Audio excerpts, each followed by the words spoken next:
যেটা হয়েছে যে মানে এই মামলাটা হচ্ছে 23 সালের, আজকে 25 সাল, মোটামুটি 1.5 বছরের বেশি টাইম হয়ে গেছে। এই 1.5 বছরে যখন তার মধ্যে ওই উপলব্ধিটা কাজ করেনি, তাহলে আমার মনে হয় এটা আর কখনোই কাজ করবে না।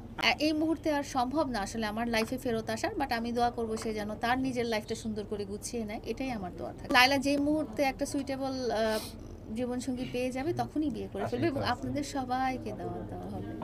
যার কাছে আমি খুব কমফোর্টেবল ফিল করব, সেও আমার কাছে কমফোর্টেবল। সেই লোকটি কি আপনার পাশে বসা? না, এখনো অনেক অপেক্ষায় আছি আর কি। তার যোগ্যতা এটাই, সে একটা ভালো মানুষ হতে হবে, সৎ মানুষ হতে হবে। আমি স্ট্যাটাস দিয়েছি যে আল্লাহ তাআলা নিশ্চয়ই ন্যায় বিচার করেন, হ্যাঁ, এই স্ট্যাটাসটা দিয়েছি। এবং আমি এই ইয়েতেই ছিলাম যে আমি যদি দুনিয়াতে কখনো ন্যায় বিচার নাও পেয়ে থাকতাম, তাহলে হয়তো পরকালে আল্লাহ তাআলা আমাকে ন্যায় বিচার থেকে বঞ্চিত করতো না। কারণ আপনারা সবাই জানেন, আমি দেখেছি আরিফ ভাই ছিলেন, মিঠুন ভাই ছিলেন, সবাই কিন্তু আমাকে লাইভ দেখেছেন পরের দিনই মানে কি ওই দিনই, মানে রাত 12টার সময় তো আমার সাথে ওরকম ঘটনা হয়েছে। ভাইয়ারা সকালেই চলে এসেছিলেন, একদম সকালে। হ্যাঁ, মিঠুন ভাইয়া আমার সাথে হসপিটালেও ছিলেন, আরিফ ভাইয়া আমার বাসায় ছিলেন, এবং বাবুল ভাইয়াও ছিলেন। আমার ওটা কোনো মানে সাজানো কিছু ছিল না বা মেকআপ ছিল না, সেটা ওনারা দেখেছেন। তো এই ঘটনাটা মিথ্যা না, এবং একটা মানুষ কতটা হিংস্র হয়ে গেলে এইভাবে মানুষের ক্ষতি করতে পারে, এটা না দেখলে আসলে কখনো বোঝা যেত না। তো আমার আমি ন্যায় বিচার পেয়েছি। আমি আজকে যখন আদালত এই আদেশ দিয়েছেন যে সবগুলো ধারায় আমাকে যতগুলো ধারা দেওয়া হয়েছে সবগুলো ধারায় বিচার কার্য চালানোর জন্য উনি আদেশ দিয়েছেন, আমি এখনই বলতে চাই যে আমি এই আদেশেই আমার মনে হচ্ছে যে আমি ন্যায় বিচারটা পেয়েছি। দেখেই আমি ফিল করতে পারি আপনাদের ভালোবাসাটা, আপনাদের এনার্জিটা, এটা ফিল করতে পারি।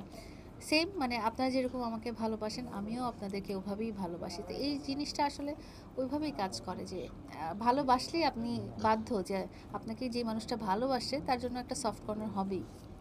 আচ্ছা, ওকে, শেষ। আচ্ছা, আর দুইটা কথা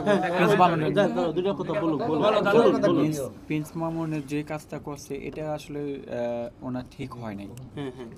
কারণ আমার কষ্ট হয় না, মানে প্রিন্স মামুন কিন্তু আগের থেকেও মনে হয় প্রেম করতো, না হলে উনি লালাকে কোনোদিন কিন্তু ছেড়ে যাইতো না। প্রেম করতো, আপনি কিভাবে দেখলেন? কারণ আমি যেটা দেখলাম যে লালার টাকাকে ভালোবাসে, কিন্তু ওনার মনকে ভালোবাসেনি কোনোদিন, তাই না? কারণ উনি কিন্তু কোনোদিন ছেড়ে যাইতো না। মানে এই যে প্রিন্স কাট সেলুনটা যে উদ্বোধন করছে, উনি কিন্তু উনি ইয়াও হচ্ছিল না, যিনি বসে আছে আমার লোকে। মামুনকে দোষ দিচ্ছি একটাই, যে মামুন ভালোবাসা টাকা নিয়ে কেন চলে গেল। এটা তো লায়লা বলো, তুমি বলার কি? আমি বলে না, আমি তো লালার প্রেমিক, আমি তো বলতেই পারি, তাই না? লায়লা তো করবে, আজকে করে নাই, কালকে করেন, পরের দিন 3 দিন, 3 দিন পরে তো অবশ্যই পাবে, একটু সময় লাগবে। লালাকে না পেলে একটু সময় পাবে। লালাকে না পেলে 20 তলা বিল্ডিং থেকে লালা 20 তলা বিল্ডিং কি ঠিক করেছেন নাকি? হ্যাঁ, 20 তলা বিল্ডিং এটা আসলে মোমো ভাই এই বিষয়ে জানে। আশেপাশে 20 তলা বিল্ডিং কোথায় এটা ঠিক করেছেন? কোথায় 20 তলা? এটা আসলে মোমো ভাই জানে, মোমো ভাই, কারণ আপনি কি সুইসাইড করার জন্য